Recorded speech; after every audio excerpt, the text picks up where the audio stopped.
ಇನ್ನು ಉಳಿದ ಸುದ್ದಿ ಕಡೆ ಗಮನ ಹರಿಸೋಣ. ತಮಿಳುನಾಡು ಮಾಜಿ ಸಿಎಂ ಕರುಣಾನಿಧಿ ಆರೋಗ್ಯ ಸ್ಥಿರವಾಗಿದೆ. ಕಾವೇರಿ ಆಸ್ಪತ್ರೆಯ ತಜ್ಞ ವೈದ್ಯರು ಕರುಣಾನಿಧಿಗೆ ಚಿಕಿತ್ಸೆಯನ್ನು ಮುಂದುವರೆಸಿದ್ದಾರೆ. ಆದರೂ ಅಭಿಮಾನಿಗಳಲ್ಲಿ ಮಾತ್ರ ಆತಂಕ ಕಮ್ಮಿಯಾಗಿಲ್ಲ. ಊಟ ನೀರು ಬಿಟ್ಟು ಪ್ರಾರ್ಥನೆ ಮಾಡುತ್ತಿದ್ದಾರೆ. ಕ್ಷಣ ಕ್ಷಣಕ್ಕೂ ಗಂಭೀರವಾಗ್ತಿದೆ ಕರುಣಾನಿಧಿ ಆರೋಗ್ಯ. ಹಿರಿಯ 7 ತಜ್ಞ ವೈದ್ಯರಿಂದ ಕಲೆಗ್ನಾರ್ಗೆ ಚಿಕಿತ್ಸೆ. ಕಾವೇರಿ ಆಸ್ಪತ್ರೆ ಎದುರು ಸಾವಿರಾರು ಅಭಿಮಾನಿಗಳ ಜಮಾವಣೆ. ಕಳೆದೆರಡು ದಿನಗಳಿಂದ ಕಾವೇರಿ ಆಸ್ಪತ್ರೆಯಲ್ಲಿ ಚಿಕಿತ್ಸೆ ಪಡಿತಾ ಇರುವ ಕರುಣಾನಿಧಿ ಆರೋಗ್ಯ ಮತ್ತಷ್ಟು ಗಂಭೀರವಾಗಿದೆ. ರಕ್ತದೊತ್ತಡ ಕಡಿಮೆಯಾದ ಹಿನ್ನೆಲೆ ಕರುಣಾನಿಧಿ ಅವರನ್ನ ಆಸ್ಪತ್ರೆಗೆ ದಾಖಲಿಸಲಾಗಿತ್ತು. ಇದೀಗ ಆಸ್ಪತ್ರೆಯ 7 ಹಿರಿಯ ತಜ್ಞ ವೈದ್ಯರು ಕರುಣಾನಿಧಿಗೆ ಚಿಕಿತ್ಸೆ ನೀಡುತ್ತಿದ್ದಾರೆ. ಕ್ಷಣ ಕ್ಷಣಕ್ಕೂ ಕರುಣಾನಿಧಿ ಆರೋಗ್ಯ ಗಂಭೀರವಾಗ್ತಿದೆ. ಆದರೆ ನಿನ್ನೆ ರಾತ್ರಿ ಮಾಧ್ಯಮ ಪ್ರಕಟಣೆ ನೀಡಿದ ಕಾವೇರಿ ಆಸ್ಪತ್ರೆ ವೈದ್ಯರು ಕರುಣಾನಿಧಿ ಆರೋಗ್ಯ ಸ್ಥಿರವಾಗಿದೆ, ಚಿಕಿತ್ಸೆಗೆ ಸ್ಪಂದಿಸುತ್ತಿದ್ದಾರೆ, ತಜ್ಞ ವೈದ್ಯರಿಂದ ಚಿಕಿತ್ಸೆ ಮುಂದುವರಿಸಲಾಗಿದೆ ಎಂದು ತಿಳಿಸಿದ್ದಾರೆ.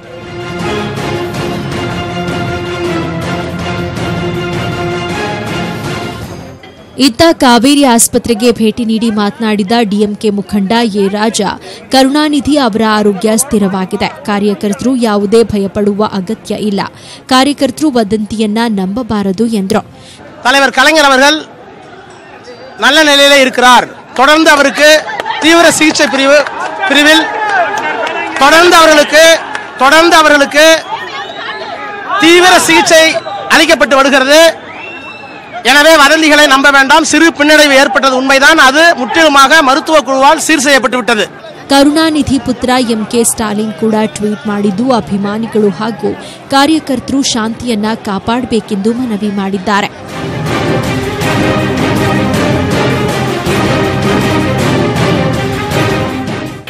ಆಸ್ಪತ್ರೆ ಮುಂದೆ ಅಭಿಮಾನಿಗಳ ದಂಡು ಗಂಟೆಗೂ ಹೆಚ್ಚಾಗ್ತಿದ್ದು ಚೆನ್ನೈ ಪೊಲೀಸರಿಗೆ ತಲೆನೋವಾಗಿ ಪರಿಣಮಿಸಿದೆ. ಕೆಲ ಕಾರ್ಯಕರ್ತರು ಹಾಗೂ ಅಭಿಮಾನಿಗಳು ಬ್ಯಾರಿಕೇಡ್ ತಳ್ಳಿ ಆಸ್ಪತ್ರೆ ಒಳಗೆ ನುಗ್ಗಲು ಮುಂದಾದರು. ಈ ವೇಳೆ ಪೊಲೀಸರು ಸ್ಥಳದಲ್ಲಿ ಲಾಠಿ ಚಾರ್ಜ್ ಮಾಡಿ ಅಭಿಮಾನಿಗಳನ್ನು ನಿಯಂತ್ರಿಸಿದ್ರು. ಇನ್ನು ಕೆಲವರು ಆಸ್ಪತ್ರೆ ಮುಂದೆಯೇ ದೇವರ ಬಳಿ ಪ್ರಾರ್ಥನೆ ಮಾಡುತ್ತಾ ಕರುಣಾನಿಧಿ ಪರವಾಗಿ ಘೋಷಣೆಗಳನ್ನು ಕೂಗಿದ್ರು. ಕರುಣಾನಿಧಿ ಆರೋಗ್ಯ ವಿಚಾರಿಸಲು ವಿವಿಧ ಪಕ್ಷಗಳ ಮುಖಂಡರು ಆಸ್ಪತ್ರೆಗೆ ಆಗಮಿಸಿದ್ರು. ಕಾಂಗ್ರೆಸ್ ಹಿರಿಯ ಮುಖಂಡ ಪಿ ಚಿದಂಬರಂ ಆಸ್ಪತ್ರೆಗೆ ಆಗಮಿಸಿ ಮಾಜಿ ಸಿಎಂ ಆರೋಗ್ಯ ವಿಚಾರಿಸಿದ್ರು. ತಮಿಳುನಾಡು ಸಿಎಂ ಪಳನಿಸ್ವಾಮಿ ತಮ್ಮ ಸೇಲಂ ಪ್ರವಾಸ ಮೊಟಕುಗೊಳಿಸಿ ವಾಪಸ್ಸಾದ್ರು. ಇನ್ನು ಮುಂಜಾಗ್ರತಾ ಕ್ರಮವಾಗಿ ಚೆನ್ನೈನಲ್ಲಿ ಬಿಗಿ ಪೊಲೀಸ್ ಬಂದೋಬಸ್ತ್ ಮಾಡಲಾಗಿದ್ದು ಕಾವೇರಿ ಆಸ್ಪತ್ರೆ ಹಾಗೂ ಡಿಎಂಕೆ ಪಕ್ಷದ ಕಚೇರಿ ಸುತ್ತ ಸರ್ಪಗಾವಲು ಹಾಕಲಾಗಿದೆ. Bureau report, news 18 Kannada. ಈ ಬಗ್ಗೆ ಮತ್ತಷ್ಟು ಮಾಹಿತಿಯನ್ನು ಕೊಡ್ತಾರೆ ನಮ್ಮ ರಿಪೋರ್ಟರ್ ಶ್ರೀನಿವಾಸ್ ಹಳಕಟ್ಟಿ. ಶ್ರೀನಿವಾಸ್, ಸದ್ಯಕ್ಕೆ ಈಗ ಆಸ್ಪತ್ರೆಯವರೇನೋ ಮಾಧ್ಯಮ ಪ್ರಕಟಣೆ ಹೊರಡಿಸಿದ್ದಾರೆ, ಕರುಣಾನಿಧಿ ಅವರ ಆರೋಗ್ಯದಲ್ಲಿ ಸ್ವಲ್ಪ ಚೇತರಿಕೆ ಇದೆ, ಹುಷಾರಾಗಿದ್ದಾರೆ ಅಂತ. ಆದರೂ ಕೂಡ ಅಭಿಮಾನಿಗಳಲ್ಲಿ ಆತಂಕ ಹಾಗೇ ಇದೆ. ಅಲ್ಲಿನ ಪರಿಸ್ಥಿತಿ ಏನು, ವೈದ್ಯರು ಏನೇನು ಹೇಳಿದ್ದಾರೆ? ಪ್ರತಿಮಾ, ಕರುಣಾನಿಧಿಯ ಮಾಜಿ ಸಿಎಂ ಎಂ ಕರುಣಾನಿಧಿ, ತಮಿಳುನಾಡಿನ ಮಾಜಿ ಸಿಎಂ ಎಂ ಕರುಣಾನಿಧಿ ಅವರ ಆರೋಗ್ಯ ಸ್ಥಿರವಾಗಿದೆ ಅಂತಾನೆ ಹೇಳ್ಬೋದು. ಅಂದ್ರೆ ಒಂದು ವೈದ್ಯರ ಹೇಳಿಕೆಯ ಪ್ರಕಾರ ಮತ್ತು ವೈದ್ಯರ ಪ್ರಕಟಣೆಯ ಪ್ರಕಾರ ಅವ್ರನ್ನ ಇನ್ನೂ ನಾವು ತೀವ್ರ ನಿಗಾ ಘಟಕದಲ್ಲಿ ಚಿಕಿತ್ಸೆ ನೀಡ್ತಾ ಇದ್ದೇವೆ. ಮತ್ತೆ ನಮ್ಮ ಚಿಕಿತ್ಸೆಗೆ ಸ್ಪಂದಿಸ್ತಾ ಇದ್ದು ಅವರ ಆರೋಗ್ಯ ಸ್ಥಿತಿಯಲ್ಲಿ ಯಾವುದೇ ಏರುಪೇರು ಆಗಿಲ್ಲ ಅಂತಕ್ಕಂಥ ಒಂದು ಮಾಹಿತಿಯನ್ನು ಕೂಡ ನೀಡಿದ್ದಾರೆ. ಅಂದ್ರೆ ನಿನ್ನೆಗಿಂತ ಇವತ್ತಿನ ಆರೋಗ್ಯ ಮತ್ತಷ್ಟು ಅವರು ಚೇತರಿಸಿಕೊಳ್ತಾ ಇದ್ದಾರೆ ಅಂತಕ್ಕಂಥ ಮಾಹಿತಿಯನ್ನ ಇದೀಗ ಒಂದು ಆಸ್ಪತ್ರೆಯ ಮೂಲಗಳು ಕೂಡ ಸ್ಪಷ್ಟಪಡ್ತಾ ಇದೆ. ಅದು ಎಲ್ಲೋ ಒಂದ್ ಕಡೆ ಅದು ಬೇರೆ ಬೇರೆ ರೀತಿಯಿಂದಾಗಿ ಅವರ ಕಾರ್ಯಕರ್ತರಲ್ಲಿ ಮತ್ತು ಅಭಿಮಾನಿ ಒಳಗದಲ್ಲಿ ಎಲ್ಲೋ ಒಂದ್ ಕಡೆ ತಪ್ಪು ಸಂದೇಶ ರವಾನೆ ಆಗ್ತಾ ಇದೆಯೇನೋ ಅಂತಕ್ಕಂಥ ಅನುಮಾನಗಳು ಕೂಡ ಕಾಡ್ತಾ ಇದೆ. ಯಾಕಂದ್ರೆ ಕಾವೇರಿ ಆಸ್ಪತ್ರೆ ಮುಂಭಾಗದಲ್ಲಿ ಅವರ ಕಾರ್ಯಕರ್ತರು ರಾತ್ರಿಯಿಂದ ಕೂಡ, ಅಂದ್ರೆ ಇಂದಿಗೆ ಕರುಣಾನಿಧಿ ಅವರು ಆಸ್ಪತ್ರೆಗೆ ಸೇರಿ 4 ದಿವಸಗಳು ಕಳಿಸಿ ಕಳೆದ 4 ದಿನಗಳಿಂದಲೂ ಕೂಡ ಅಭಿಮಾನಿಗಳ ಸಂಖ್ಯೆಯಲ್ಲಿ ಯಾವುದೇ ಒಂದು ಇಳಿಕೆ ಕಂಡು ಬರ್ತಾ ಇಲ್ಲ. ಅಂದ್ರೆ ಅಷ್ಟೊಂದು ಅಭಿಮಾನಿಗಳು ಆಸ್ಪತ್ರೆಯ ಮುಂದೆ ಜಮಾಯಿಸ್ತಾನೆ ಇದ್ದಾರೆ ಅಂತ ಹೇಳ್ಬೋದು. ಅಂದ್ರೆ ಅವ್ರನ್ನ ತೆರಳುವಂತೆ ಸಾಕಷ್ಟು ಒಂದು ಪೊಲೀಸ್ ಅಧಿಕಾರಿಗಳು, ವಿವಿಧ ರಾಜಕಾರಣಿಗಳು ಮತ್ತು ಕರುಣಾನಿಧಿ ಅವರ ಪುತ್ರ ಸ್ಟಾಲಿನ್ ಸೇರಿದಂತೆ ಅವರ ಮಗಳು ಕನಿಮೋಳಿ ಸೇರಿದಂತೆ ಸಾಕಷ್ಟು ಜನ ಮುಖಂಡರು ಕೂಡ ಮನವಿ ಮಾಡಿದ್ರು ಕೂಡ ಕಾರ್ಯಕರ್ತರು ಅಲ್ಲಿಂದ ತೆರಳ್ತಾ ಇಲ್ಲ. ಅಂದ್ರೆ ನಮ್ಮ ನಾಯಕ ಗುಣಮುಖರಾಗಿ ಹೊರಗಡೆ ಬರೋವರೆಗೂ ನಾವು ಇಲ್ಲಿಂದ ಕದಲಲ್ಲ ಅಂತಕ್ಕಂಥ ಒಂದು ಮಾತನ್ನು ಕೂಡ ಅವ್ರು ಆಡ್ತಾ ಇದ್ದಾರೆ. ಜೊತೆಗೆ ಒಂದು ತಮ್ಮ ನಾಯಕನ ಪರವಾಗಿ ಬೇಗ ಗುಣಮುಖರಾಗ್ಲಿ ಅಂತಕ್ಕಂಥ ಒಂದು ಮನೋಭಾವನೆಯಿಂದ ಸಾಕಷ್ಟು ಅವರ ಪರವಾಗಿ ಘೋಷಣೆಗಳನ್ನು ಕೂಡ ಮಾಡ್ತಾ ಇದ್ದಾರೆ. ಮತ್ತು ತಮಿಳುನಾಡಿನಾದ್ಯಂತ ಒಂದು ಕರುಣಾನಿಧಿ ಅವರು ಬೇಗ ಚೇತರಿಸಿಕೊಳ್ಳಿ ಅಂತಕ್ಕಂಥ ಒಂದು ಕಾರಣದಿಂದಾಗಿ ಸಾಕಷ್ಟು ವಿವಿಧ ಪೂಜೆ ಮತ್ತು ಪುನಸ್ಕಾರಗಳು ಕೂಡ ಅವರು ತೊಡಗ್ತಾ ಇದ್ದಾರೆ. ಈಗಲೂ ಕೂಡ ರಾತ್ರಿಯಿಂದ ಏನು ಅವರ ಅಭಿಮಾನಿಗಳು ಆಸ್ಪತ್ರೆ ಮುಂದೆ ನೆರೆದಿದ್ದಾರೆ, ಇವಾಗಲೂ ಕೂಡ ಆಸ್ಪತ್ರೆ ಮುಂದೆ ಹಾಗೇನೆ ಇದ್ದಾರೆ ಅಂತ ಹೇಳ್ಬೋದು. ಪ್ರತಿಮಾ, ಓಕೆ, ಧನ್ಯವಾದ ಶ್ರೀನಿವಾಸ್ ತಮ್ಮೆಲ್ಲ ಮಾಹಿತಿಗೆ. ಎಲೆಕ್ಷನ್ ಹಣ ಗೆಲ್ಲೋದಕ್ಕೆ ಎಂಎಲ್ಎಗಳು ಎಷ್ಟು ಖರ್ಚು ಮಾಡೋರೆ ಗೊತ್ತಾ? ಎಲೆಕ್ಷನ್ ಗೆಲ್ಲೋದಕ್ಕೆ ಎಂಎಲ್ಎಗಳು ಎಷ್ಟೆಷ್ಟು ಖರ್ಚು ಮಾಡ್ತಿದ್ದಾರೆ ಗೊತ್ತಾ? ಒಬ್ಬೊಬ್ಬರ ಎಲೆಕ್ಷನ್ ಖರ್ಚನ್ನ ಕೇಳಿದ್ರೆ ನಿಜಕ್ಕೂ ನೀವು ಬೆಚ್ಚಿ ಬೀಳ್ತೀರಾ. ಎಲೆಕ್ಷನ್ ಕಮಿಷನ್ಗೂ ಕೂಡ ಭಯ ಹುಟ್ಟಿಸ್ತಾ ಇದೆ ಇವರ ಲೆಕ್ಕ. ಯಾಕಂದ್ರೆ ಇಷ್ಟು ದುಡ್ಡು ಖರ್ಚು ಮಾಡಿದ್ರೆ ಮಾತ್ರ ಎಲೆಕ್ಷನ್ ಅನ್ನ ಗೆಲ್ಲಬಹುದಾ? ಇದಕ್ಕೆ ಸಂಬಂಧಪಟ್ಟ ಹಾಗೆ ನ್ಯೂಸ್ 18 ನಲ್ಲಿ ಎಂಎಲ್ಎಗಳ ಎಲೆಕ್ಷನ್ ಖರ್ಚಿನ ಕಂಪ್ಲೀಟ್ ಡೀಟೇಲ್ಸ್ ಅನ್ನ 8 ಗಂಟೆ ನ್ಯೂಸ್ ನಲ್ಲಿ ಕೊಡ್ತೀವಿ, ಮಿಸ್ ಮಾಡದೆ ನೋಡಿ. ಬೆಂಗಳೂರಿನಲ್ಲಿ ನಟೋರಿಯಸ್ ಕ್ರಿಮಿನಲ್ ಬಾಂಬೆ ಸಲೀಂನನ್ನ ಅರೆಸ್ಟ್ ಮಾಡಲಾಗಿದೆ. ಇಂದಿರಾನಗರ ಪೊಲೀಸರು ಕುಖ್ಯಾತ ಮನೆಗಳ್ಳ ಬಾಂಬೆ ಸಲೀಂನನ್ನ ಬಂಧಿಸಿದ್ದಾರೆ. ಜೈಲಿನಲ್ಲಿ ಇದ್ಕೊಂಡೇ ಸಹಚರರಿಂದ ಮನೆಗಳ್ಳತನವನ್ನ ಮಾಡಿಸ್ತಾ ಇದ್ದ ಈ ಸಲೀಂ 40ಕ್ಕೂ ಹೆಚ್ಚು ಪೊಲೀಸ್ ಠಾಣೆಗಳಿಗೆ ಬೇಕಾಗಿದ್ದ ಆರೋಪಿ ಬಾಂಬೆ ಸಲೀಂ. 37ಕ್ಕೂ ಹೆಚ್ಚು ಮನೆಗಳ್ಳತನ, 3 ಕೊಲೆ ಪ್ರಕರಣಗಳಲ್ಲಿ ಭಾಗಿಯಾಗಿರೋ ಆರೋಪ ಇದೆ. ಮನೆಯಲ್ಲಿ ಯಾರೂ ಇಲ್ಲದ ವೇಳೆ ತನ್ನ ಗ್ಯಾಂಗ್ನ ಮೂಲಕ ಈತ ಕಳ್ಳತನವನ್ನ ಮಾಡಿಸ್ತಾ ಇದ್ದ. ಇಂದಿರಾನಗರದ ಕುಖ್ಯಾತ ರೌಡಿಯನ್ನ ಇದೀಗ ಪೊಲೀಸರು ಅರೆಸ್ಟ್ ಮಾಡಿದ್ದಾರೆ. ರಾಜಾಜಿನಗರ, ಶ್ರೀರಾಂಪುರ, ಪೀಣ್ಯ, ರಾಜಗೋಪಾಲ್ ನಗರ ಠಾಣೆಗಳಲ್ಲೂ ಕೂಡ ಈತನ ಮೇಲೆ ಸಾಕಷ್ಟು ಕೇಸ್ ದಾಖಲಾಗಿದೆ. ಬಾಂಬೆ ಸಲೀಂನನ್ನ ಬಂಧಿಸಿ ವಿಚಾರಣೆಗೆ ಈಗ ಪೊಲೀಸರು ಒಳಪಡಿಸಿದ್ದಾರೆ.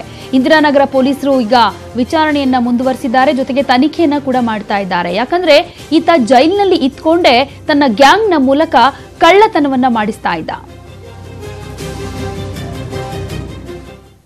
ಬಳ್ಳಾರಿಯ ಸಂಡೂರಿನ ಕುಮಾರಸ್ವಾಮಿ ದೇವಸ್ಥಾನದ ಬಳಿ ಗಣಿಗಾರಿಕೆಗೆ ಅವಕಾಶ ನೀಡಲ್ಲ ಅಂತ ಸಿಎಂ ಹೇಳಿದ್ರು. ಆದ್ರೆ ಇದೀಗ ಗಣಿಗಾರಿಕೆ ಜೋರಾಗಿದೆ. ಗಣಿಗಾರಿಕೆಯಿಂದ ದೇವಸ್ಥಾನಕ್ಕೆ ಹಾನಿಯಾಗ್ತಾ ಇದೆ. ಆ ಕುರಿತ ಒಂದು ವರದಿ ಇಲ್ಲಿದೆ. ಎಲೆಕ್ಷನ್ಗೂ ಮುನ್ನ ಎಚ್ಡಿ ಕುಮಾರಸ್ವಾಮಿ ಸಂಡೂರಿನ ಕುಮಾರಸ್ವಾಮಿ ದೇವಸ್ಥಾನಕ್ಕೆ ಹೋಗಿದ್ರು. ಈ ವೇಳೆ ಮಾತನಾಡಿದ ಎಚ್ಡಿಕೆ, ನಮ್ಮ ಸರ್ಕಾರ ಅಧಿಕಾರಕ್ಕೆ ಬಂದ್ರೆ ದೇವಸ್ಥಾನದ ಸುತ್ತ ಗಣಿಗಾರಿಕೆಗೆ ಅವಕಾಶ ನೀಡಲ್ಲ ಅಂದಿದ್ರು. ಆದ್ರೆ ಅದೇನಾಯ್ತೋ ಏನೋ, ಸಮ್ಮಿಶ್ರ ಸರ್ಕಾರ ಬಂದ ಕೆಲವೇ ದಿನಗಳಲ್ಲಿ ಜಿಂದಾಲ್ ಒಡೆತನದ ಕಂಪನಿ ಗಣಿಗಾರಿಕೆ ಅನುಮತಿ ಸಿಕ್ತು. ಈಗ ದೇವಸ್ಥಾನದ ಸಮೀಪವೇ ಗಣಿಗಾರಿಕೆ ಜೋರಾಗಿದೆ. ದೇವಸ್ಥಾನ ವ್ಯಾಪ್ತಿಯ ಸ್ವಾಮಿಮಲೈ ಅರಣ್ಯದ 24 ಹೆಕ್ಟೇರ್ ಪ್ರದೇಶದಲ್ಲಿ ಜಿಂದಾಲ್ ಒಡೆತನದ ನಂದಿ ಮೈನಿಂಗ್ ಕಂಪನಿಗೆ ಅದಿರು ಉತ್ಪಾದನೆ ಮಾಡ್ತಾ ಇದೆ. ಈ ಬಗ್ಗೆ ಪ್ರತಿಕ್ರಿಯೆ ನೀಡಿರೋ ಸಚಿವ ರಾಜಶೇಖರ್ ಪಾಟೀಲ್, ಸುಪ್ರೀಂ ಕೋರ್ಟ್ ಆದೇಶದಂತೆ ಗಣಿಗಾರಿಕೆ ನಡೀತಾ ಇದೆ ಅಂತಾರೆ. ನಾನೆಲ್ಲನೂ ಕೂಡ ನಮ್ಮ ಅಧಿಕಾರಿಗಳ ಜೊತೆ ಚರ್ಚೆ ಮಾಡಿದ್ದೀನಿ. ಅವರೆಲ್ಲ ಸ್ಕೆಚ್ ಮ್ಯಾಪು ಎಲ್ಲನೂ ಕೂಡ ನಾನು ನೋಡಿದ್ದೀನಿ. ಇದರಲ್ಲಿ ನಡೀತಾ ಇದೆ, ಎಷ್ಟು ದೂರ ಇದೆ, ದೇವಾಲಯಕ್ಕೆ ಎಷ್ಟು ಡಿಸ್ಟೆನ್ಸ್ ಇದೆ, ಸುಪ್ರೀಂ ಕೋರ್ಟ್ ಯಾವ ರೀತಿ ಆರ್ಡರ್ ಮಾಡಿದೆ, ಎಲ್ಲನೂ ಕೂಡ ನೋಡಿದ್ದೀನಿ. ಅದು 1 ಕಿಲೋಮೀಟರ್ ಮಾಡಬಹುದು ಅಂತ ಸುಪ್ರೀಂ ಕೋರ್ಟ್ ಇದು ಮಾಡಿದೆ. ಮೈನಿಂಗ್ನಿಂದ ದೇವಸ್ಥಾನಕ್ಕೆ ಹಾನಿಯಾಗೋ ಆತಂಕ ಶುರುವಾಗಿದೆ. ಆದರೆ ನಮ್ಮ ಮೈನಿಂಗ್ ಕಂಪನಿಗೆ ಅವಕಾಶ ಇದ್ರೂ 50% ಮಾತ್ರ ಗಣಿಗಾರಿಕೆ ಮಾಡೋದಾಗಿ ಜಿಂದಾಲ್ ಕಂಪನಿ ಹೇಳ್ತಾ ಇದೆ. If the market rate is there, we have to pay 103% of the market to government as a special premium. The mining cost will be further 15-20%. So that is, and this is as per the direction of the Supreme Court and government conditions. ಈಗಾಗಲೇ ಕೇಂದ್ರ ಪುರಾತತ್ವ ಇಲಾಖೆ ಒಂದು ವಾರದಿಂದ drone ಬಳಸಿ photo, video ತೆಗೆದು ದಾಖಲೆ ಸಹಿತ ವರದಿಯನ್ನ ದೆಹಲಿಗೆ ಕಳುಹಿಸಿದೆ. ಸಿಇಸಿ ಗಮನಿಸಿ ಪರಿಶೀಲನೆ ಮಾಡುತ್ತೋ ಅಥವಾ ಪುರಾತತ್ವ ಇಲಾಖೆ ಸಹಜವಾಗಿ ರೂಪಿಸೋ ವರದಿಯೋ ಮುಂದೆ ಗೊತ್ತಾಗತ್ತೆ. ಶರಣು ಹಂಪಿ, ನ್ಯೂಸ್ 18 ಕನ್ನಡ, ಬಳ್ಳಾರಿ. ಉತ್ತರ ಭಾರತ ವರುಣನ ಅಬ್ಬರಕ್ಕೆ ತತ್ತರಿಸಿ ಹೋಗಿದೆ. ಭಾರೀ ಮಳೆಯಿಂದ ಆಸ್ಪತ್ರೆಯಲ್ಲಿನ ರೋಗಿಗಳಂತೂ ತೀವ್ರ ಸಂಕಷ್ಟಕ್ಕೆ ಸಿಲುಕಿದ್ದಾರೆ. ಹರಿಯಾಣ, ದೆಹಲಿ, ಬಿಹಾರದ ಜನ ಅತಿವೃಷ್ಟಿಯಿಂದ ನಾನಾ ಕಷ್ಟಗಳನ್ನು ಅನುಭವಿಸ್ತಾ ಇದ್ದಾರೆ. ಮಳೆಯ ರೌದ್ರ ನರ್ತನದ ಮುಂದೆ ಆಡಳಿತವಂತೂ ಮೂಕವಿಸ್ಮಿತವಾಗಿದೆ. ಉತ್ತರ ಭಾರತದಲ್ಲಿ ವರುಣನ ಆರ್ಭಟ. ಪಾಟ್ನಾದಲ್ಲಿ ಆಸ್ಪತ್ರೆ ಐಸಿಯು ಜಲಾವೃತ.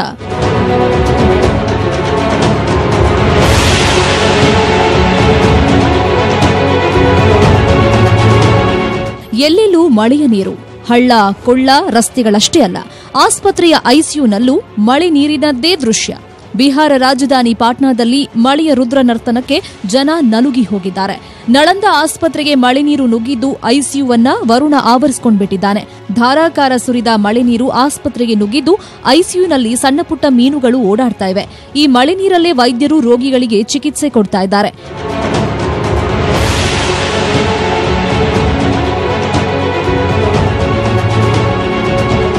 750 ಹಾಸಿಗೆ ವ್ಯವಸ್ಥೆ ಹೊಂದಿರೋ 100 ಎಕರೆ ವಿಸ್ತೀರ್ಣದ ನಳಂದ ಹಾಸ್ಪಿಟಲ್ಗೆ ಮಳೆ ನೀರಿನ ಜೊತೆಗೆ ಕೊಳಚೆ ನೀರು ನುಗ್ಗಿದೆ.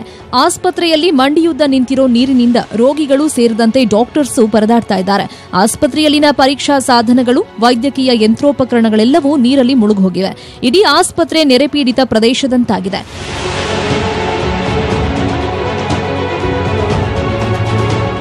ಬಿಹಾರ ಉಪಮುಖ್ಯಮಂತ್ರಿ ಸುಶೀಲ್ ಮೋದಿ ನಿವಾಸದ ಸುತ್ತಮುತ್ತಲೂ ಮಳೆ ನೀರು ತುಂಬಿದ್ದು, ನೆರೆ ಪೀಡಿತ ಪ್ರದೇಶಗಳಿಗೆ ಭೇಟಿ ನೀಡಿ ಡಿಸಿಎಂ ಪರಿಸ್ಥಿತಿ ಅವಲೋಕಿಸಿದರು. ಅತ್ತ ನವದೆಹಲಿಯಲ್ಲಿ ಯಮುನಾ ನದಿ ಅಪಾಯದ ಮಟ್ಟ ಮೀರಿ ಹರಿತಾ ಇದೆ. ತಗ್ಗು ಪ್ರದೇಶದಲ್ಲಿದ್ದ 1,500 ಜನರಿಗೆ ಸುರಕ್ಷಿತ ಸ್ಥಳಗಳಲ್ಲಿ ಆಶ್ರಯ ನೀಡಲಾಗಿದೆ.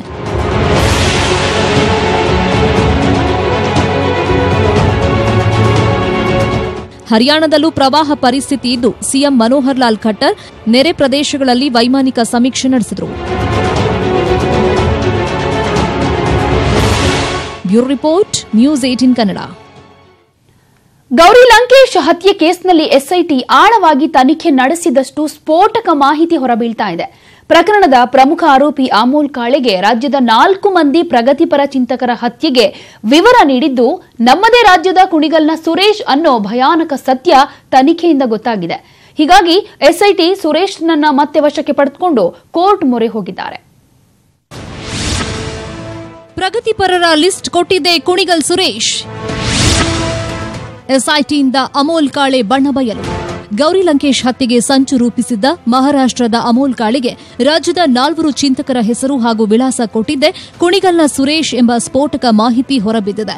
ಅಮೋಲ್ ಕಾಳೆ ಟೀಮ್ ಮಹಾರಾಷ್ಟ್ರ, ಗೋವಾ ಹಾಗೂ ಕರ್ನಾಟಕದ ಕೆಲ ಪ್ರಗತಿಪರರ ಹತ್ಯೆಗೆ ಸಂಚು ರೂಪಿಸಿತ್ತು.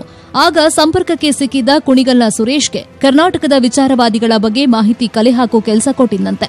ಆಗಲೇ ಸುರೇಶ್ ಗೌರಿ ಲಂಕೇಶ್ ಸೇರಿದಂತೆ 5 ಚಿಂತಕರ ಹೆಸರು ಹಾಗೂ ಅವರ ಮನೆ, ಕಚೇರಿ ವಿಳಾಸ ಸಂಗ್ರಹಿಸಿದ್ದಂತೆ.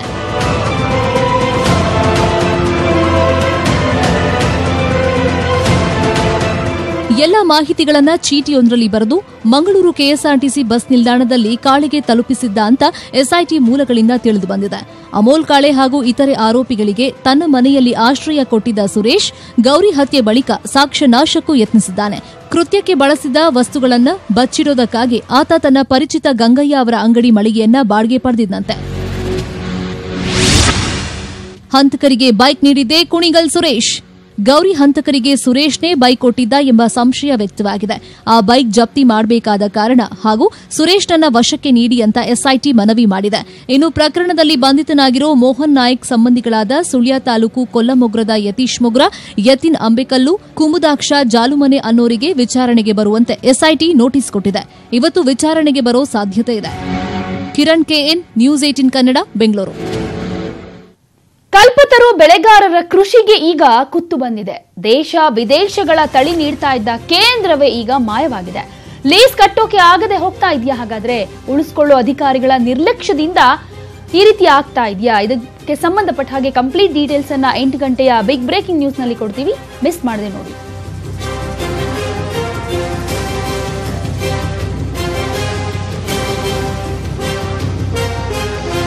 ರೈತರು ಬೆಳೆ ಕಾಪಾಡೋದಕ್ಕೆ ಅಂತ ಕ್ರಿಮಿನಾಶಕವನ್ನ ಬಳಸಿದ್ರೆ ಚಿತ್ರದುರ್ಗದಲ್ಲಿ ಮಾತ್ರ ಕ್ರಿಮಿನಾಶಕವೇ ಬೆಳೆಯನ್ನ ಸಂಪೂರ್ಣವಾಗಿ ಹಾಳು ಮಾಡಿ ರೈತರಿಗೆ ತಲೆನೋವು ತಂದಿಟ್ಟಿದೆ. ಸಾಲ ಸೋಲ ಮಾಡಿ ಬಿತ್ತನೆ ಮಾಡಿದ ರೈತ ಈಗ ಕಂಗಾಲಾಗಿದ್ದಾನೆ. ಇದು ಚಿತ್ರದುರ್ಗ ತಾಲೂಕಿನ ಕೋನಬೇವು ಗ್ರಾಮ. ಇಲ್ಲಿ ಈರುಳ್ಳಿ ಮತ್ತು ಹತ್ತಿ ಹೆಚ್ಚಾಗಿ ಬೆಳೆಯಲಾಗ್ತಿದ್ದು, ಈ ಬಾರಿ ಮಳೆ ಚೆನ್ನಾಗಿ ಆಗಿದ್ರಿಂದ ಇನ್ನೇನು ಬೆಳೆ ಕೈ ಸೇರುವ ಖುಷಿಯಲ್ಲಿ ರೈತರಿದ್ರು. ಆದರೆ ಬೆಳೆಗೆ ಸಿಂಪಡಿಸಿದ ಕ್ರಿಮಿನಾಶಕ ರೈತರ ಖುಷಿಯನ್ನ ಸುಟ್ಟು ಬೂದಿ ಮಾಡಿದೆ. ಬೆಳೆಗೆ ಯಾವುದೇ ರೋಗ ತಗಲಬಾರದು ಅಂತ ಚಿತ್ರದುರ್ಗ ನಗರದ ಬಸವೇಶ್ವರ ಫರ್ಟಿಲೈಸರ್ಸ್ ಅಂಗಡಿಯಿಂದ ಲ್ಯಾನ್ಸರ್ ಗೋಲ್ಡ್ ಹಾಗೂ ಸ್ಟೋನ್ಸ್ ಆರ್ಗೋ ಎಂಬ ಹೆಸರಿನ ಕ್ರಿಮಿನಾಶಕವನ್ನ ತಂದು ಸಿಂಪಡಿಸಿದ್ರು. ಆದರೆ ಬೆಳೆಯನ್ನ ಉಳಿಸಬೇಕಾಗಿದ್ದ ಕ್ರಿಮಿನಾಶಕ ಒಂದೇ ದಿನದಲ್ಲಿ ಬೆಳೆಯನ್ನ ಹಾಳುಗೆಡವಿದೆ. ಈಗ ವಾಗಿ ನಮ್ಮ ಕೂರ್ಬೇವನೇ ವಾಗಿ ಅಂಗಡಿಗೆ ಔಷಧಿ ತಗೊಂಬಂತು. 1100 ರೂಪಾಯಿ ಕೊಟ್ಟು ಹೋಗಮ್ಮ ಹತ್ತಿ ಗಿಡಕ್ಕೆ ನೀರುಳ್ಳಿಗೆ ಹೊಡಿ ಅಂತ ಹೇಳಿದರು. ಹೇಳಿದ ತಕ್ಷಣಕ್ಕೆ ನಮ್ಮ ಹುಡುಗರು ಬೆಳಗಿನ 9 ಗಂಟೆಗೆ ಶುರು ಮಾಡಿ ಹೊಡೆದ್ರು ಸ್ವಾಮಿ. ಸಾಯಂಕಾಲ 6 ಗಂಟೆಗೆಲ್ಲ ಸುಟ್ಟೋಯ್ತು. ನೀರುಳ್ಳಿ ಎಲ್ಲ ಮೇಲೆ ಕೆದ್ದು ಬಿಡ್ತು. ಇದು ಒಬ್ಬರ ಕಥೆಯಲ್ಲ. ಈ ಭಾಗದಲ್ಲಿ ಕ್ರಿಮಿನಾಶಕ ಬಳಸಿದವರ ಸುಮಾರು 16 ಎಕರೆ ಜಮೀನಿನಲ್ಲಿ ಬೆಳೆ ಸಂಪೂರ್ಣ ಹಾಳಾಗಿದೆ. ಈ ಬಗ್ಗೆ ಬಸವೇಶ್ವರ ಫರ್ಟಿಲೈಸರ್ಸ್ ನವರಿಗೆ ಕೇಳಿದ್ರೆ ಕಂಪನಿಯವರಿಗೆ ಹೇಳ್ತೀವಿ ಅಂತಿದ್ದಾರೆ. ಹೀಗಾಗಿ ರೈತರು ತೋಟಗಾರಿಕೆ ಇಲಾಖೆ ಅಧಿಕಾರಿಗಳಿಗೆ ದೂರು ನೀಡಿದ್ದಾರೆ. ಎಲ್ಲ ಭಾಳ ಜನ ಬಂದು ಎಲ್ಲ ನೋಡೋಗಿ ಯಾಕೆ ಹಿಂಗಾಯ್ತಂತ ಏನನ್ನ ಕೇಳಕ್ಕೆ ಹೋದ್ರೆ ಪರಿಹಾರ ಅಂತ ಕೇಳಿದರೆ ಏನಿಲ್ಲ, ಅದಕ್ಕೇನಾಗೋದಿಲ್ಲ, ಹೋಗು, ಏನಾಗೋದಿಲ್ಲ ಅಂತ ಹೇಳಿದ್ದಾರೆ. ಏನಾದರೂ ಮಾಡಿ ಸರ್ಕಾರದಿಂದಾಗಲಿ ಯಾವ ಮುಖಾಂತರ ಇವರಿಗೆ ಪರಿಹಾರ ಒದಗಿಸಕ್ಕೆ ಒಂದು ವ್ಯವಸ್ಥೆ ಮಾಡಿ ಅಂತೇಳಿ ತಮ್ಮಲ್ಲಿ ಕೇಳ್ಕೊಳ್ತೇವೆ. ಮಳೆ ಬಂದ್ರೂ ಬೆಳೆ ಬರಲ್ಲ, ಬೆಳೆ ಬಂದ್ರೂ ಬೆಲೆ ಸಿಗಲ್ಲ ಅನ್ನೋ ಕಾಲದಲ್ಲಿ ಬೆಳೆ ಉಳಿಸಬೇಕಾದ ಕ್ರಿಮಿನಾಶಕವೇ ರೈತರ ಬಾಳಿಗೆ ಕೊಳ್ಳಿ ಇಟ್ಟಿದೆ. ವಿನಾಯಕ್ ತೊಡರ್ನಾಳ್, ನ್ಯೂಸ್ 18 ಕನ್ನಡ, ಚಿತ್ರದುರ್ಗ. ಹಸಿವು ಮುಕ್ತ ಕರ್ನಾಟಕ ಕನಸು ಕಂಡಿದ್ದ ಸಿದ್ದರಾಮಯ್ಯ ಅನ್ನಭಾಗ್ಯ ಯೋಜನೆ ಜಾರಿಗೆ ತಂದಿದ್ರು. ಇದೇ ಅನ್ನಭಾಗ್ಯ ಜಾಹೀರಾತಿನಲ್ಲಿ ರೈತ ಕುಟುಂಬವೊಂದು ನಟಿಸಿತ್ತು. ಆದರೆ ಈ ಕುಟುಂಬಕ್ಕೆ ಗೌರವ ಧನವನ್ನೇ ನೀಡದೆ ದೆಹಲಿ ಮೂಲದ ಜಾಹೀರಾತು ಕಂಪನಿ ಕಾಲ್ಕಿತ್ತಿದೆ. ಈಗ ಸಂಕಷ್ಟದಲ್ಲಿರುವ ರೈತನ ಕುಟುಂಬಕ್ಕೆ ನೆರವು ಬೇಕಿದೆ.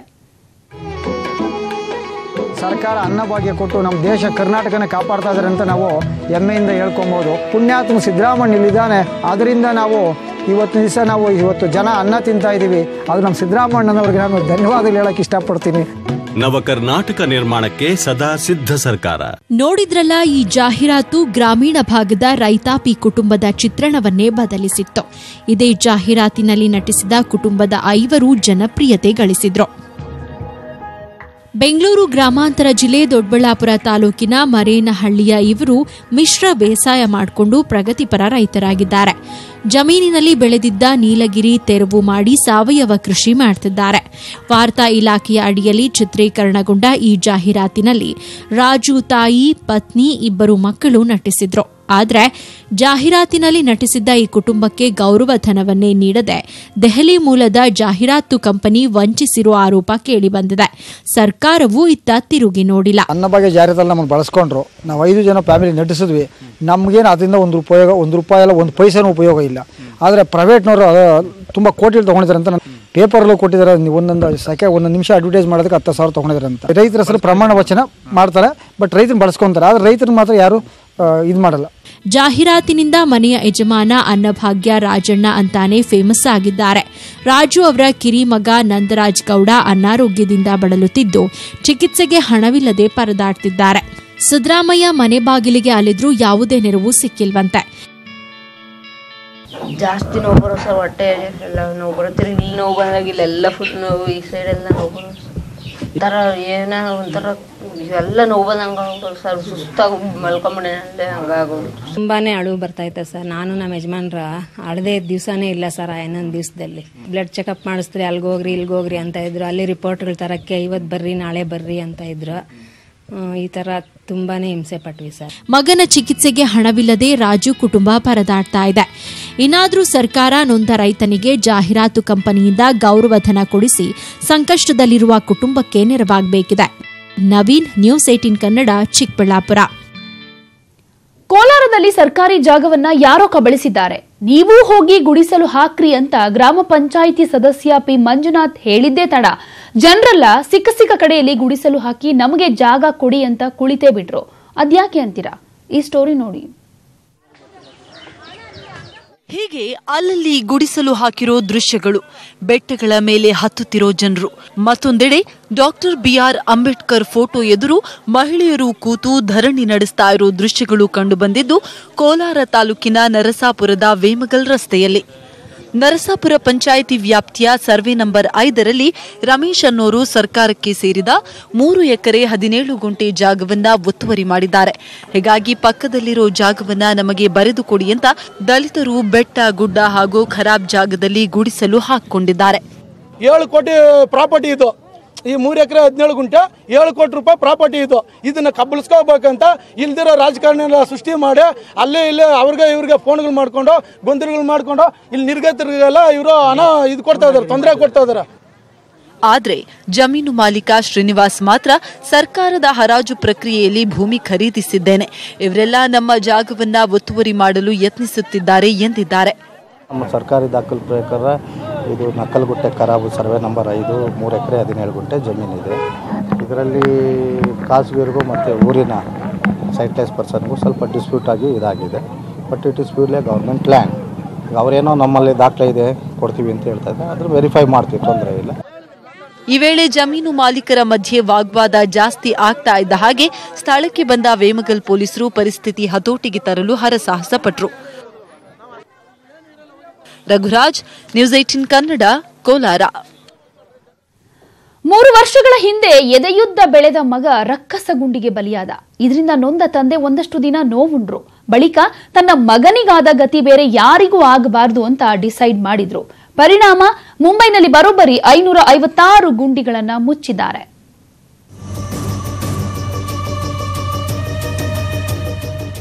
ಹೀಗೆ ಮುಂಬೈನಲ್ಲಿ ರಕ್ಕಸ ಗುಂಡಿ ಹುಡುಕಿ ಮುಚ್ಚುತ್ತಾ ಇರೋರು ದಾದಾರಾವ್ ಬಿಲ್ಹೋರಿ. ಇವರ ಜೊತೆ ಸಹೋದರಿ ಮತ್ತು ಕುಟುಂಬಸ್ಥರು, ಜೊತೆಗೊಂದಿಷ್ಟು ಸ್ನೇಹಿತರು. ಮಗ ಪ್ರಕಾಶ್ ಬೈಕ್ನಲ್ಲಿ ಹೋಗುವಾಗ ರಕ್ಕಸ ಗುಂಡಿಯಿಂದಾಗಿ ಬಿದ್ದು ಮೃತಪಟ್ಟು 3 ವರ್ಷ ಆಗಿದೆ. ಮಗನ ಪುಣ್ಯ ಸ್ಮರಣೆ ಹಿನ್ನೆಲೆಯಲ್ಲಿ ಪ್ರತಿ ವರ್ಷ ಒಂದಿಷ್ಟು ಗುಂಡಿ ಮುಚ್ಚುತ್ತಾ ಇದ್ದಾರೆ. ಈ ವರ್ಷ ಕೂಡ ಅದೇ ಕೆಲಸ. ಸ್ನೇಹಿತರು ಹಾಗೂ ಕುಟುಂಬದವರ ಜೊತೆ ಸೇರಿ ಈವರೆಗೆ 556 ಗುಂಡಿಗಳನ್ನು ಮುಚ್ಚಿದ್ದಾರೆ. ತಾವೇ ಸಿಮೆಂಟ್, ಜೆಲ್ಲಿ, ಕಲ್ಲು ತಂದು ಗುಂಡಿ ಮುಚ್ಚಿ ಮುಂದಾಗೋ ಅಪಾಯ ತಡೀತಾ ಇದ್ದಾರೆ. ಎಲ್ಲದಕ್ಕೂ ಯಾಕೆ ಜನಪ್ರತಿನಿಧಿಗಳು ಹಾಗೂ ಅಧಿಕಾರಿಗಳ ಮೇಲೆ ಡಿಪೆಂಡ್ ಆಗಬೇಕು? ನಮ್ಮ ಹಣೆ ಬರಹ ಒಮ್ಮೊಮ್ಮೆ ನೆಟ್ಟಗಿರಲ್ಲ ಅಂತಾರೆ ದಾದಾರಾವ್ ಬಿಲ್ಹೋರಿ. ಎಲ್ಲರಲ್ಲೂ ಇದೇ ಮನೋಭಾವ ಇದ್ರೆ ರಕ್ಕಸ ಗುಂಡಿಗಳೇ ಇರಲ್ಲ ಅಲ್ವಾ? Bureau report, news 18 Kannada. ವೃತ್ತಿಪರ ಕೋರ್ಸ್ಗಳ ಶುಲ್ಕ ಸಿಕ್ಕಾಪಟ್ಟೆ ಏರಿಕೆಯಾಗಿದೆ. ಎಂಜಿನಿಯರಿಂಗ್, ಮೆಡಿಕಲ್ ಕೋರ್ಸ್ ಶುಲ್ಕ ಏರಿಕೆಗೆ ಕಡಿವಾಣ ಹಾಕೋದು ಕಷ್ಟನಾ? ವೃತ್ತಿಪರ ಕೋರ್ಸ್ಗಳ ಶುಲ್ಕ ಸಮಿತಿ ಏನ್ ಮಾಡ್ತಾ ಇದೆ? ಸಮಿತಿ ಕೈಕಟ್ಟಿ ಹಾಕಿದ್ದಿ ಒಂದು ರೀತಿಯಾಗಿ ಸರ್ಕಾರ ಮೋಸವನ್ನ ಮಾಡಿದ್ಯಾ ಅಥವಾ ಸಮಿತಿ ಮೋಸ ಮಾಡ್ತಾ ಇದೆಯಾ? ಇನ್ನು ಮುಂದೆ ಬಡವರ ಮಕ್ಕಳು ಎಂಜಿನಿಯರಿಂಗ್ ಓದೋದು ತುಂಬಾ ಕಷ್ಟನಾ? ಇದಕ್ಕೆ ಸಂಬಂಧಪಟ್ಟ ಹಾಗೆ ಕಂಪ್ಲೀಟ್ ಡೀಟೇಲ್ಸ್ ಅನ್ನ 8 ಗಂಟೆ ನ್ಯೂಸ್ ನಲ್ಲಿ ಕೊಡ್ತೀವಿ, ಮಿಸ್ ಮಾಡದೆ ನೋಡಿ. ಈ ಏರಿಯಾದಲ್ಲಿ ಇರೋರೆಲ್ಲ ಒಂದು ಫೋನ್ ಕಾಲ್ ಮಾಡಬೇಕು ಅಂದ್ರೆ ಕನಿಷ್ಠ 1 ಕಿಲೋಮೀಟರ್ ದೂರ ನಡಿಬೇಕು. ಇವರ ಫೋನ್ಗಳಿಗೆ ನೆಂಟರು, ಗೆಳೆಯರು ಕರೆ ಮಾಡಿ ಯಾವ ಕಾಲ್ವಾಯ್ತೋ ಏನೋ. ಇನ್ನು ವಾಟ್ಸ್ಆಪ್, ಫೇಸ್ಬುಕ್ ಎಲ್ಲ ಆಟಕ್ಕುಂಟು ಲೆಕ್ಕಕ್ಕಿಲ್ಲದ ರೀತಿ. ಇದು ಯಾವುದೋ ಕುಗ್ರಾಮದ ಗೋಳಿನ ಕಥೆಯಲ್ಲ. ರಾಜ್ಯ ರಾಜಧಾನಿ ಬೆಂಗಳೂರಿನ ಪ್ರಮುಖ ಏರಿಯಾ ಒಂದರ ಜನರ ಪಾಡು. ಇದಕ್ಕೆಲ್ಲ ಕಾರಣ ಏನು ಅಂತ ಗೊತ್ತಾದ್ರೆ ನಿಜಕ್ಕೂ ನಿಮ್ಗೆ ಆಶ್ಚರ್ಯ ಆಗತ್ತೆ. ಹೀಗೆ ಕೈಯಲ್ಲಿ ಫೋನ್ ಹಿಡ್ಕೊಂಡ್ರು ಇವರು ಯಾರು, ಯಾಕೆ ಮಾತಾಡ್ತಿಲ್ಲ ಗೊತ್ತಾ? ಯಾಕಂದ್ರೆ ತಮ್ಮ ಫೋನ್ನಿಂದ ಅವರಿಗೆ ಯಾವ ಸೌಂಡ್ ಕೂಡ ಕೇಳ್ತಿಲ್ಲ. ಮಿನಿಮಮ್ 1.5 ಗಂಟೆಯಾದ್ರೂ ಸರ್ಕಸ್ ಮಾಡಿದ್ರೆ ಆ ಕಡೆಯಿಂದ ಒಂದು ಮಿಸ್ಡ್ ಕಾಲ್ ಇವರಿಗೆ ಬರಬಹುದಷ್ಟೇ. ಇಲ್ಲಿರೋ ಸಾಲು ಸಾಲು ಮನೆಯವರಿಗೆ ಮೊಬೈಲ್ ಫೋನಿನಲ್ಲಿ ಮಾತಾಡುವುದು ಒಂದು ದೊಡ್ಡ ಸಾಹಸವಿದ್ದಂತೆ. ಯಾರದ್ದಾದ್ರೂ ಜೀವ ಹೋಗ್ತಿದೆ ಅಂದ್ರೂ ಇವರು ಒಂದು ಫೋನ್ ಕಾಲು ಮಾಡೋಕ್ಕಾಗೋದಿಲ್ಲ. ಹಾಗಿದೆ ಇವರ ಪರಿಸ್ಥಿತಿ. ಅಂದಹಾಗೆ ಇದು ಪರಪ್ಪನ ಅಗ್ರಹಾರ ಜೈಲಿನ ಸುತ್ತಮುತ್ತಲಿನ ಏರಿಯಾಗಳ ಅವಸ್ಥೆ. ಬಾಲಾಜಿ ಲೇಔಟ್, ದೊಡ್ಡಮರ ಮುಂತಾದ ಪ್ರದೇಶಗಳ ಪಾಲಿಗೆ ಸೆಲ್ ಫೋನ್ ನೆಟ್ವರ್ಕ್ ಅನ್ನೋದು ಎಂದು ನನಸಾಗದ ಕನಸಂತಾಗಿದೆ. ಫೋನ್ ಮಾಡಿದ್ರೆ ಬರಲ್ಲ, ಬಂದ್ರೂ ರಿಂಗ್ ಆಗುತ್ತೆ, ಹೋಗಿ ತೆಗ್ದು ಮಾತಾಡುವಾಗ ಕಟ್ ಆಗ್ಬಿಡುತ್ತೆ. ಸ್ವಲ್ಪ ದೂರ ಅಲ್ಲಿ ಟೀ ಅಂಗಡಿ ಹತ್ರ ಹೋದ್ರೆ ಸಿಕ್ಕತ್ತೆ, ಈ ಕಡೆ ಸಿಕ್ಕಲ್ಲ. ಪಕ್ಕದ ರಸ್ತೆಯಲ್ಲೇ ಸೆಂಟ್ರಲ್ ಜೈಲ್ ಇರೋದ್ರಿಂದ ಅಲ್ಲಿ ಭದ್ರತೆಯ ದೃಷ್ಟಿಯಿಂದ ಸಾಕಷ್ಟು ಸಂಖ್ಯೆಯಲ್ಲಿ ಜಾಮರ್ಗಳನ್ನ ಅಳವಡಿಸಲಾಗಿದೆ. ಹೀಗಾಗಿ ನೆಟ್ವರ್ಕ್ ಸಿಗೋದಿಲ್ಲ. 2 ವರ್ಷಗಳಿಂದ ಇವರ ಪರಿಸ್ಥಿತಿ ಹೀಗೇ ಇದೆ. ಎಸ್ಎಸ್ಎಲ್ಸಿ ರಿಸಲ್ಟ್ ಕೂಡ ಸರಿಯಾದ ಸಮಯಕ್ಕೆ ನೋಡಲು ಸಾಧ್ಯವಾಗದಷ್ಟು ಇಲ್ಲಿ ನೆಟ್ವರ್ಕ್ ಹದಗೆಟ್ಟಿದೆ. ಏರಿಯಾದಲ್ಲಿ ತುಂಬ ಪ್ರಾಬ್ಲಮ್ ಇದೆ. ಮೀನ್ಸ್ ಏನಾದ್ರು ಇವಾಗ ಅರ್ಜೆಂಟ್ ಕಾಲ್ ಮಾಡಬೇಕಂದ್ರೂ ಆಗಲ್ಲ, ತುಂಬ ನೆಟ್ವರ್ಕ್ ಪ್ರಾಬ್ಲಮ್ ಇರುತ್ತೆ. ಕಾಲೇಜಿಂದ ಏನಾದ್ರು ಮೆಸೇಜ್ ಬರಬೇಕಂದ್ರೂ ಅದು ಕೂಡ ಬರಲ್ಲ. ಮತ್ತು ನಾವು ಸಿಮ್ಸ್ ಎಲ್ಲ ತುಂಬ ಚೇಂಜ್ ಮಾಡಿದ್ದೀರಿ, ಮೋರ್ ದೆನ್ 4 or 5 ಚೇಂಜ್ ಮಾಡಿದ್ದೀರಿ. ಎಷ್ಟೇ ದುಬಾರಿ ಫೋನ್ ಇದ್ರೂ ಈ ಏರಿಯಾದಲ್ಲಿ ಅದು ಶೋಕೇಸ್ನಲ್ಲಿ ಇಡೋಕಷ್ಟೇ ಸೀಮಿತ. ಅರ್ಜೆಂಟ್ ಆಗಿ ಯಾರಿಗೋ ಕಾಲ್ ಮಾಡಬೇಕು ಅಂದ್ರೆ ಕನಿಷ್ಠ 1 ರಿಂದ 1.5 ಕಿಲೋಮೀಟರ್ ಆದ್ರೂ ನಡೆದುಕೊಂಡು ಹೋಗಲೇಬೇಕು. ಈಗಾಗಲೇ 4 ಸಿಮ್ ಕಾರ್ಡ್ಗಳನ್ನ ಬದಲಾಯಿಸಿರೋ ಇಲ್ಲಿನ ಜನ ಅದ್ಯಾವಾಗ ತಮ್ಮ ಮನೆಗಳಲ್ಲೇ ಫೋನ್ ಮೂಲಕ ಮಾತಾಡೋಕೆ ಸಾಧ್ಯವಾಗುತ್ತೋ ಅಂತ ಕಾಯ್ತಾ ಇದ್ದಾರೆ. Soumya Kalasa, metro bureau, News 18 Kannada, Bengaluru. ಬೆಂಗಳೂರಿನಲ್ಲಿ 8 ಕೋಟಿ 10 ಕೋಟಿ ರೂಪಾಯಿ ಬೆಲೆ ಬಾಳೋ ನಾಯಿಗಳಿದಾವೆ ಗೊತ್ತಾ? ಆ ನಾಯಿಗಳ ಮಾಲೀಕರು ಯಾರು ಗೊತ್ತಾ? ತಿಳಿಯೋಕೆ ವರದಿ ನೋಡಿ. ಈ ಶ್ವಾನಗಳ ಬೆಲೆ ಕೇಳಿದ್ರೆ ನಿಜಕ್ಕೂ ಶಾಕ್ ಆಗ್ತೀರಾ. ಬೇರೆ ಬೇರೆ ದೇಶಗಳಲ್ಲಿದ್ದ ಈ ದುಬಾರಿ ಶ್ವಾನಗಳು ಇದೀಗ ನಮ್ಮ ದೇಶಕ್ಕೆ ಬರ್ತಿವೆ. ರಾಜಧಾನಿ ಬೆಂಗಳೂರಿನಲ್ಲಿ ಈ ದುಬಾರಿ ಶ್ವಾನಗಳನ್ನ ಸಾಕ್ತಾ ಇರೋರ ಸಂಖ್ಯೆ ದಿನದಿಂದ ದಿನಕ್ಕೆ ಜಾಸ್ತಿ ಆಗ್ತಿದೆ. ಇವುಗಳಿಗಾಗಿ ಪ್ರತಿ ತಿಂಗಳು ಲಕ್ಷಾಂತರ ರೂಪಾಯಿ ವೆಚ್ಚ ಮಾಡ್ತಾರೆ.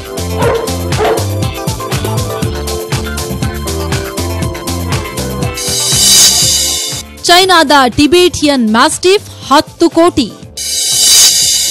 ಚೈನಾ ಅಲಿಸ್ಕನ್ ಮ್ಯಾಲಾಮ್ಯೂಟ್ 8 ಕೋಟಿ. ಚೈನಾದ ಟಿಬೇಟಿಯನ್ ಮ್ಯಾಸ್ಟಿಫ್ಗೆ ಬರೋಬ್ಬರಿ 10 ಕೋಟಿ ರೂಪಾಯಿ. ಇದು world the most expensive dog. ಸಿಂಹದ ರೀತಿ ಕೂದಲಿರೋದ್ರಿಂದ ಲಯನ್ ಹೆಡ್ ಟಿಬೇಟಿಯನ್ ಮ್ಯಾಸ್ಟಿಫ್ ಅಂತ ಕರೀತಾರೆ. ಆಸ್ಟ್ರೇಲಿಯಾದ ನ್ಯೂ ಫೌಂಡ್ ಲ್ಯಾಂಡ್ 5 ಕೋಟಿ ರೂಪಾಯಿ. ಅಮೆರಿಕನ್ ಬುಲ್ಲಿಗೆ 4 ಕೋಟಿ. ಅಮೆರಿಕಾದ ಫ್ರೆಂಚ್ ಮ್ಯಾಸ್ಟಿಫ್ಗೆ 3 ಕೋಟಿ. ಬೀಜಿಂಗ್ನ ಕೊರಿಯನ್ ಮ್ಯಾಸ್ಟಿಫ್ ಶ್ವಾನಕ್ಕೆ ಭಾರತದಲ್ಲಿ 1 ಕೋಟಿ ರೂಪಾಯಿ ಬೆಲೆ. ಇವುಗಳ ಜೊತೆಗೆ ಸ್ಪೆಷಲ್ ಗ್ರೇಡನ್ ಡಾಬರ್ಮೆನ್ಗಳ ಪ್ರದರ್ಶನ ನಡೆಸಲಾಯಿತು. ಈ ಕೋಟಿ ಬೆಲೆ ಬಾಳೋ ನಾಯಿಗಳ ಮಾಲೀಕರು ಬೆಂಗಳೂರಿನವರೇ ಅನ್ನೋದು ಆಶ್ಚರ್ಯದ ವಿಷಯ. ದುಬಾರಿ ಡಾಗ್ಗಳ ಪ್ರದರ್ಶನ ಅಂತಾನೆ ಹೇಳ್ಬೋದು. ಅಂದ್ರೆ ಇವತ್ತೇನಂದ್ರೆ ಬೆಂಗಳೂರಲ್ಲ, ಇಂಡಿಯಾಲ್ಲೇ ಮೋಸ್ಟ್ ಎಕ್ಸ್ಪೆನ್ಸಿವ್ ಡಾಗ್ಸ್ ಅಂದ್ರೆ ಒಂದು 15 ಡಾಗ್ಸ್ ಡೈರೆಕ್ಟ್ ಇಂಪೋರ್ಟ್, ಅದು 1 crore ಇಂದ 10 crores ವರೆಗೂ. ಈ ಬ್ರೀಡ್ ಹೆಸರು ಬಂದ್ಬಿಟ್ಟು ಗ್ರೇಟ್ ಡೇನ್ ಅಂತ. ಯೂಶಲಿ ನಾರ್ಮಲ್ ಬ್ರೀಡ್ಸ್ಗಿಂತ ಇದು ಮೇಂಟೆನೆನ್ಸ್ ಎಲ್ಲ ತುಂಬಾ ಕಾಸ್ಟ್ಲಿ ಇದೆ. ಒಟ್ಟಾರೆ ಇಷ್ಟು ದಿನ ದುಬಾರಿ ವಾಹನ, ಮನೆ, ಬಂಗಲೆಗಳನ್ನ ಖರೀದಿಸಿ ಬೀಗ್ತಾ ಇದ್ದ ಬೆಂಗಳೂರಿನ ಜನರು ಇದೀಗ ದುಬಾರಿ ಶ್ವಾನಗಳನ್ನ ಸಾಕುವ ಮೂಲಕ ತಮ್ಮ ಪ್ರತಿಷ್ಠೆಯನ್ನ ತೋರಿಸ್ತಾ ಇದ್ದಾರೆ. ಶಾಲಿನಿ ಈಶ್ವರ್, ನ್ಯೂಸ್ 18 ಕನ್ನಡ, ಬೆಂಗಳೂರು. ಸರ್ಕಾರದ ಕೆಲವು ಯೋಜನೆಗಳು ಅಂದ್ರೇನೆ ಹಾಗೆ, ದೇವರು ವರ ಕೊಟ್ಟರು ಪೂಜಾರಿ ಕೊಡಲ್ಲ. ಇದಕ್ಕೆ ತಾಜಾ ಉದಾಹರಣೆ ಅಂದ್ರೆ ಕೊಪ್ಪಳದ ವಿಕಲಚೇತನರಿಗೆ ಬಿಡುಗಡೆಯಾಗಿರೋ ತ್ರಿಚಕ್ರ ವಾಹನಗಳು. ಏನಿದು ಕಥೆ ಅಂತೀರಾ? ನೀವೇ ನೋಡಿ. ಅಂಗವಿಕಲರ ಕಷ್ಟ ಅವರಿಗೆ ಗೊತ್ತು. ಕಾಲಿಲ್ಲದ ಫಲಾನುಭವಿಗಳಿಗೆ ಮೋಟಾರ್ ಸೈಕಲ್ ತಯಾರಾಗಿ 4 ತಿಂಗಳಾದ್ರೂ ಇನ್ನೂ ಅವುಗಳ ವಿತರಣೆಯಾಗಿಲ್ಲ. ನಿತ್ಯ ಮಂಡಿಯೂರ್ಕೊಂಡು ಕಚೇರಿಗೆ ಅಲೆದಾಡಿ ಸಾಕಾಗಿದೆ ಅಂತ ಅಳಲು ತೋಡ್ಕೊಳ್ತಾರೆ ಅಂಗವಿಕಲರು. ದಿನ ಅಂಗವಿಕಲರು ಮಂಡಿಲೇ ಬಂದು ಅಡ್ಡಾಡಿ ದಿನ ಕೇಳಿ ಹೋಗ್ತಾ ಇದ್ದಾರೆ. ಅವರು ಬರೀ ಆಶ್ವಾಸನೆ ಕೊಡ್ಕೊಂತ ಇದಾರೆ. ಹಂಗಾಗಿ ಅಂಗವಿಕಲರಿಗೆ ಬಹಳ ತ್ರಾಸ ಆಗೋದ್ರಿಂದ ಆದಷ್ಟು ಬೇಗನೆ ಅಂಗವಿಕಲರ ತ್ರಿಚಕ್ರ ವಾಹನವನ್ನು ಜಲ್ದಿ ಬಿಡುಗಡೆಗೊಳಿಸಬೇಕೆಂದು ಎಲ್ಲ ಅಂಗವಿಕಲರ ಪರವಾಗಿ ನಾನು ತಮ್ಮಲ್ಲಿ ಕೇಳಿಕೊಳ್ಳುತ್ತೇನೆ. ಹೊಸ ವಾಹನಗಳು ಜಿಲ್ಲಾಧಿಕಾರಿ ಕಚೇರಿ ಆವರಣದಲ್ಲಿ ಧೂಳು ಹಿಡಿತಾ ಇವೆ. ಈಗಾಗಲೇ ವಾಹನಗಳ ಮೇಲೆ ಫಲಾನುಭವಿಗಳ ಹೆಸರನ್ನು ನಮೂದಿಸಲಾಗಿದೆ. ಯಾರಾದರೂ ಕಿಡಿಗೇಡಿಗಳು ವಾಹನಗಳನ್ನ ಜಖಂಗೊಳಿಸಿದ್ರೆ ಫಲಾನುಭವಿಗಳಿಗೆ ಮುರುಕು ವಾಹನವೇ ಗಟ್ಟಿ. ಆದರೂ ಜಿಲ್ಲಾಡಳಿತ ಮಾತ್ರ ಅಂಗವಿಕಲರ ಮನವಿಯನ್ನ ಕಿವಿಗೆ ಹಾಕೊಳ್ತಿಲ್ಲ. ಅಧಿಕಾರಿಗಳು ಹೀಗೆ ಉದಾಸೀನ ತೋರಿದ್ರೆ ಹೋರಾಟ ಅನಿವಾರ್ಯ ಅನ್ನೋದು ಅಂಗವಿಕಲರ ಒಕ್ಕೂಟದ ಎಚ್ಚರಿಕೆ. ನಾವು ಆಫೀಸ್ಗೆ ಹೋಗಿ ಅದನ್ನ ವಿಚಾರ ಮಾಡಿದಾಗ ಇಲ್ಲ, CM ಮುಂದೆ ಪರ್ಮಿಷನ್ ಆಗಿಲ್ಲ, ನಮ್ಮ ಜಿಲ್ಲಾ ಉಸ್ತುವಾರಿ ಮಂತ್ರಿ ಆದ್ಮೇಲೆ ಕೊಡ್ತೀವಿ, ಹಂಗ ಹಿಂಗ ಅಂತಂದ್ರೆ ಬರೀ ಇದನ್ನ ಹೇಳ್ಕೊಂತ ಹೋಗ್ತಾ ಇದ್ದಾರೆ. ಇದರಿಂದ ಎಷ್ಟು ತ್ರಾಸ ಆಗುತ್ತೆ ಅನ್ನೋದು ಅವ್ರಿಗೆ ಆಫೀಸರ್ಸ್ಗೆ ಯಾರಿಗೂ ಗೊತ್ತಾಗಲ್ಲ. ಅದೇ ರೀತಿಯಾಗಿ ಮುಂದುವರಿತಂದ್ರಪ್ಪ ಅಂದ್ರೆ ನಮ್ಮ ಒಕ್ಕೂಟದ ಮುಖಾಂತರ ಮುಂದಿನ ದಿನಗಳಲ್ಲಿ ಉಗ್ರವಾದ ಹೋರಾಟವನ್ನು ಹಮ್ಮಿಕೋಬೇಕಂತ ನಾವು ಅನ್ಕೊಂಡಿದ್ದೀವಿ. 2017-18ನೇ ಸಾಲಿನ ಮುಖ್ಯಮಂತ್ರಿಗಳ ಅನುದಾನದ ಅಡಿಯಲ್ಲಿ ಜಿಲ್ಲೆಯಲ್ಲಿ 125 ಅಂಗವಿಕಲರನ್ನ ಗುರುತಿಸಿ ತ್ರಿಚಕ್ರ ವಾಹನ ವಿತರಿಸಲು ತರಲಾಗಿದೆ. ಆದರೆ ಜಿಲ್ಲೆಗೆ ಇನ್ನೂ ಉಸ್ತುವಾರಿ ಸಚಿವರು ಯಾರು ಅನ್ನೋದು ಫೈನಲ್ ಆಗಿಲ್ಲ. ಉಸ್ತುವಾರಿ ಸಚಿವರು ಬಂದ ಬಳಿಕ ನೀಡ್ತೇವೆ ಅಂತಾರಂತೆ ಅಧಿಕಾರಿಗಳು. ಹೀಗಾಗಿ ಶೀಘ್ರವೇ ತ್ರಿಚಕ್ರ ವಾಹನ ವಿತರಿಸಿ ಅನ್ನೋದು ವಿಕಲಚೇತನರ ಮನವಿ. Basavaraj Karugal, News 18 Kannada, Koppal. Team India ಮಾಜಿ ನಾಯಕ ಮಹೇಂದ್ರ ಸಿಂಗ್ ಧೋನಿ ಮತ್ತೊಮ್ಮೆ ಹೊಸ ಹೇರ್ ಸ್ಟೈಲ್ನೊಂದಿಗೆ ಕಾಣಿಸಿಕೊಂಡಿದ್ದಾರೆ. ಫುಟ್ಬಾಲ್ ಪಟುಗಳು ಮಾಡ್ತಾ ಇದ್ದ ಡಿಫರೆಂಟ್ ಹೇರ್ ಸ್ಟೈಲ್ಗಳನ್ನು ಟೀಂ ಇಂಡಿಯಾದಲ್ಲಿ ಪ್ರಯೋಗಿಸಿದ್ದ ಧೋನಿ ಇದೀಗ ಮತ್ತೊಂದು ಹೊಸ ಲುಕ್ನಲ್ಲಿ ಕಾಣಿಸಿಕೊಂಡಿದ್ದಾರೆ. ಟೀಂ ಇಂಡಿಯಾ ಮಾಜಿ ನಾಯಕ ಮಹೇಂದ್ರ ಸಿಂಗ್ ಧೋನಿ ಈಗಾಗಲೇ ಇಂಗ್ಲೆಂಡ್ ಪ್ರವಾಸ ಮುಗಿಸಿ ಭಾರತಕ್ಕೆ ವಾಪಸ್ಸಾಗಿದ್ದಾರೆ. ಟೆಸ್ಟ್ ಕ್ರಿಕೆಟ್ನಿಂದ ನಿವೃತ್ತಿಯಾಗಿರುವ ಮಾಹಿ ಸದ್ಯಕ್ಕೆ ಯಾವುದೇ ಟೂರ್ನಿಮೆಂಟ್ನಲ್ಲಿ ಭಾಗವಹಿಸುತ್ತಿಲ್ಲ. ಏಷ್ಯಾ ಕಪ್ ಆರಂಭಕ್ಕೆ ಇನ್ನು 1.5 ತಿಂಗಳು ಬಾಕಿ ಇದ್ದು ಮುಂದಿನ ಕೆಲ ವಾರ ಫ್ಯಾಮಿಲಿಯೊಂದಿಗೆ ಕಾಲ ಕೆಳಗಲಿದ್ದಾರೆ. ಏಷ್ಯಾ ಕಪ್ಗೂ ಮುನ್ನವೇ ಧೋನಿ ಹೊಸ ಹೇರ್ ಸ್ಟೈಲ್ನೊಂದಿಗೆ ಕಾಣಿಸಿಕೊಂಡು ಗಮನ ಸೆಳೆದಿದ್ದಾರೆ.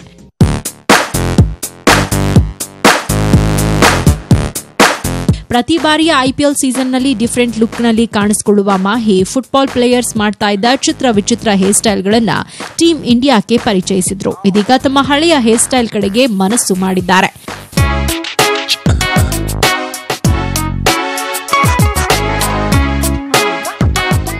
ಈ ಹಿಂದೆ Dhoni short, spike, mohawk, bald, trim ಸೇರಿದಂತೆ ವಿಚಿತ್ರ ಹೇರ್ ಸ್ಟೈಲ್ಗಳಲ್ಲಿ ಕಾಣಿಸಿಕೊಂಡಿದ್ರು. ಇದೀಗ ತವರಿಗೆ ಮರಳಿದ ಬಳಿಕ ಮತ್ತೆ ವಿ ಹೌಕ್ ಕಟ್ಟಿಂಗ್ ಮಾಡಿಸಿದ್ದಾರೆ. ತಲೆಯ ಹಿಂಭಾಗದ ಕೂದಲಿಗೆ ವಿ ಶೇಪ್ ನೀಡುವ ಮೂಲಕ ತಮ್ಮ ಹಳೆ ಸ್ಟೈಲ್ ಮಾಡಿಸಿದ್ದಾರೆ.